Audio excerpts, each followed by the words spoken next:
तर कोणाकोणाला माहिती प्रभू येशू या जगात का आला? तर कोणाच नाही माहिती? तर तो आपल्या सगळ्या पापांची क्षमा करायला, आपल्याला जे नाशात लोक होते त्यांना नाशातनं काढायला, जे बंधनात होते त्यांना बंधमुक्त करायला आणि आपल्याला सार्वकालिक जीवन द्यायला आलाय. आमेन. तर आपण वाचू योहान 1:1. प्रारंभी शब्द होता, शब्द देवाचा होता आणि शब्द देव होता. Praise the Lord. तर आपल्याला माहिती आहे की आपल्या आजूबाजूचे सगळे लोक, निसर्ग हे सगळं शब्दाद्वारे बनवलं गेले आणि देवपित्याने ते शब्द जे आहे ते प्रभू येशू ख्रिस्ताला त्यांनी म्हटले की तो शब्द आहे ज्याच्याद्वारे सगळं निर्माण झालं, ज्याच्यामुळे सगळे ही आपली पृथ्वी सुरू झाली. Praise the Lord. कोणाला आदम हवा माहिती आहेत? सगळ्यांना माहिती आहेत. तर आदम हवा ज्यांना त्यांची स्टोरी ना माहिती मी तुम्हाला सांगतो, सगळ्यांना माहितीच असेल. पण जेव्हा एदेन बागेत देवानी आदम हवेला ठेवलेलं तेव्हा त्यांना परवानगी दिली की तुम्ही कुठलंही फळ खा, पण बागेतलं जे मधोमध जे झाड आहे त्याचं फळ तुम्ही खाऊ नका.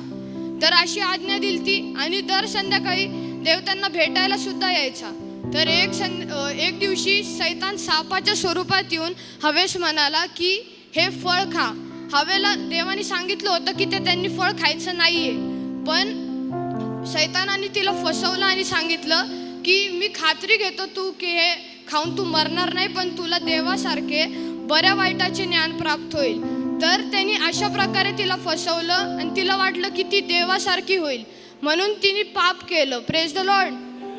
तर तिच्याकडून ही चूक झाली, तिने ते फळ घेतलं, खाल्लं आणि आदमलाही ते फळ खायला दिलं. तर दर संध्याकाळसारखं देव त्यांना एदन बागेत भेटायला आला आणि ज्या ठिकाणी ते भेटायचे तिथं त्यांनी बघितलं तर ते नव्हते. Praise the Lord. तर जेव्हा त्यांनी बघितलं नव्हते, देवानी हाक मारली की आदम तू कुठे आहेस? आदमला कळलेलं की ते नग्न आहेत. आपण उत्पत्तीच्या पुस्तकात बघतो की त्यांना कळालं की ते नग्न आहेत. मग त्यानंतर देवानी हाक मारल्यावर तो म्हणाला की मी तुझ्या समोर कसं येऊ, मी नग्न आहे. देवाने विचारलं तुला कोणी सांगितलं की तू नग्न आहे? तू ते फळ खाल्लं का जे मी तुला खायला नाही सांगितलेलं? ते म्हटले हा.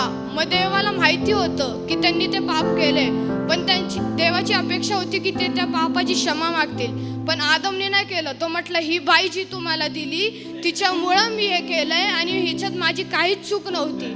त्याच्यामुळे देवाला कळालं की ह्यांचं पाप ह्यांनी जे केलंय त्याची क्षमाही त्यांनी मागितली नाही, म्हणून देवाला त्यांचा राग आला आणि त्यावेळी प्रभूने त्यांना एदेन बागेतनं काढून टाकायचा निर्णय घेतला. पण त्याच्या आधी त्यांनी स्वतःला अंजिराच्या झाडाच्या पानांपासून वस्त्रे बनवली होती. तर तेव्हा देवाने त्यांना पाठवायच्या आधी चर्मवस्त्र बनवून दिली.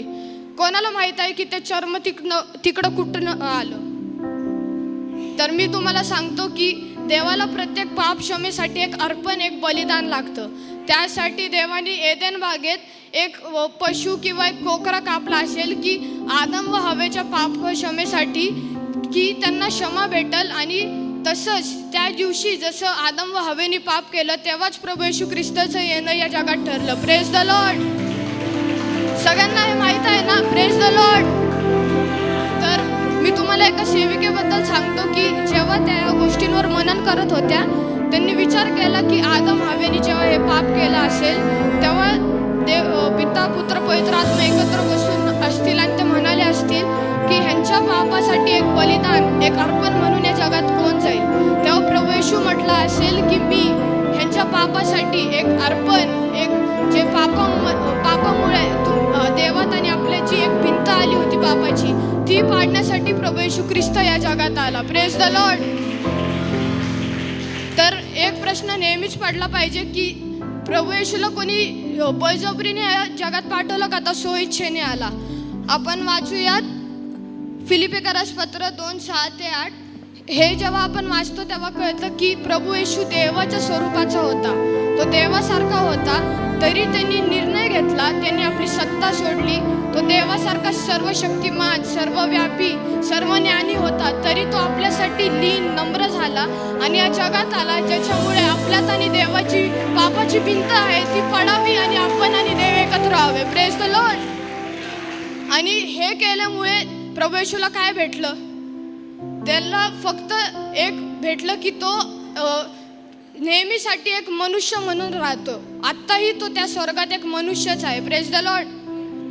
तर आपण बघतो की फिलिपिकरास पत्र 2:9-11 मध्ये की हे केल्यामुळे हे जे प्रभू येशूनी स्वतःचं जीवन दिलं एक बलिदान एक अर्पण म्हणून, त्याच्यामुळे प्रभू येशूला सर्वात उंच नाव जे प्रभू येशू आहे ते नाव दिलं गेलं की प्रत्येक गुडघा त्याच्या समोर टेकला जावा आणि प्रत्येक मुखाने कबूल करावे की तोच प्रभू येशू आहे. आमेन. तर आपला देव नीतिमान आहे आपल्याला माहिती आहे. देव असं करू शकत होता की इथं कोण कोण होतं एदेन बागेत जेव्हा आदम हवेने पाप केलं? पास्टर तुम्ही होते? मी तर नव्हतो, कारण मी जेव्हा बायबल वाचलं तेव्हा मला कळालं की त्यांनी पाप केले. पण देव असं करू शकत होता की त्यांनी आदम हवेला विसरून टाकलं असतं की त्यांनी पाप केले, त्याच्यामुळे शैतानही काय बोलू शकला नसता. पण देवाने असं नाही केलं, कारण आपला देव नीतिमान परमेश्वर आहे. आमेन. तो त्याच्यात काही खोट नाही आणि तो खोट कधी राहत पण नाही आणि तो एक नीतिमान एक खरा परमेश्वर आहे. Praise the Lord. तर तेव्हा कोणीच नव्हतं. देवाने असं नाही केलं कारण त्याला पाप आवडत नाहीत. ते त्यांनी कळू दिलं जगाला आणि आपण पण ह्या क्षणी आपल्या सर्व पापांसाठी क्षमा मागतो, कारण आपल्याला कळालं की आदम हवेने जे पाप केलं त्याच्यामुळं त्यांना काय केलं गेलं. Praise the Lord. तर अजून एक प्रश्न की देवाने प्रभू येशूने योसेफ व मरियलाच का निवडलं? कोणाला माहित आहे? हे पण नाही माहित. तर मी तुम्हाला सांगतो की देवाने 2 शमूएल 7:16 मध्ये दाविदाला वचन दिले होते की तुझी गादी सदैव स्थापित होईल. Praise the Lord. तर मी तुम्हाला सांगू इच्छितो की योसेफ व मरिया हे दोघेही दाविदाच्या वंशावळीतून होते आणि आपल्याला हेही माहीत आहे की प्रभू येशू युगानुयुग राज्य करणार आहे. Praise the Lord. Praise the Lord. तर ही भविष्यवाणी जी केली गेली की दाविदाची जे संतान आहेत ते इथून पुढे सदैव राज्य करतील, त्यासाठी देवाने योसेफ व मरियलाच निवडले, कारण त्यांच्याद्वारे प्रभू येशू झाला आणि तो युगानुयुग राज्य करणार आहे. आमेन. तर मी तुम्हाला थोडक्यात गोष्टीतून एक सारांश सांगेल. मी जे काय तुम्हाला सांगितले, एक सेवक होते, त्यांचे 3 मुलं होते. तर त्यांच्या घरात एक फिश पॉन्ड होता. तर त्याच्यात भरपूर प्रकारचे मासे होते, पण त्यांच्यातला एक मोठा मासा बाकी सगळ्या छोट्या माशांना खात होता, मारत होता. तर त्यांची मुलं हे बघत होते आणि त्यांनी त्यांच्या वडिलांना म्हणजे त्या सेवकाला विचारले की आता ह्यांना वाचवायला आपण काय करायचं? मग त्या सेवकाने त्या मुलांना म्हटले की तुमची जर इच्छा असती मी तुम्हाला एक मासा बनवून या फिश पॉन्डमध्ये टाकले असते आणि तुम्हाला म्हटलं असतो की तुम्ही जाऊन या सर्व दुसऱ्या माशांना वाचवा. पण त्यांना ह्याच्यात अजून एक गोष्ट असती की त्यांना तो मासाही मारू शकत होता, कारण तेही सुद्धा एक मासा होते. म्हणून ते घाबरले, हे काय, आम्ही मासा बनून कसं जाणार आणि गेलो तरी मरून यायचं बाहेर. तर ते घाबरले. त्यामुळे तसंच प्रभू येशू आपल्यासाठी या पापी जगात आला की आपण आणि देवाचा समेट व्हावा. त्यांनी स्वतःच्या जीवाची काळजी नाही घेतली, पण तो लीन नम्र होऊन या जगात आला की आपल्यात आणि देवात एक बॉन्ड होईल, एक प्रेम येईल. Praise the Lord. पुढची गोष्ट अशी की ते सेवक म्हटले की जरी मी तुम्हाला त्याच्यातनं बाहेर काढलं आणि म्हटलं की तुम्ही आता सार्वकालिकतेसाठी एक मासा बनून राहायचे, ते पोरं अजून घाबरले, कारण हे असंभव आहे, हे होऊच नाही शकत. पण प्रभू येशूने जे आपल्यासाठी केलं, तो त्यांनी या पृथ्वीवर येऊन मरण पावला, तो 3 दिवसांनी जिवंत झाला आणि आपल्याला तो परत घेणार आहे. म्हणून आपण त्याच्या नावाने जोरदार टाळ्या वाजवूयात. तर तो परमेश्वर, तो प्रभू आपला येशू, तो आत्ताही त्या स्वर्गात त्याच देहात आहे. त्यांनी जी आपल्यासाठी किंमत मोजली की त्यांनी स्वतःला लीन नम्र केले की आपला देवाचा समेट व्हावा, म्हणून तो या जगात आला. आपल्या आणि देवाला जवळ आणण्यासाठी जे सुरुवातीपासून पाप लोक करत होते त्यापासून लोकांना आणि देवाला एकत्र आणण्यासाठी तो आला आणि तो आत्ताही त्याच देहात त्यांनी जी त्याचे जीवनाचे बलिदान दिले त्यासाठी आपण जोरदार टाळ्या वाजवूयात.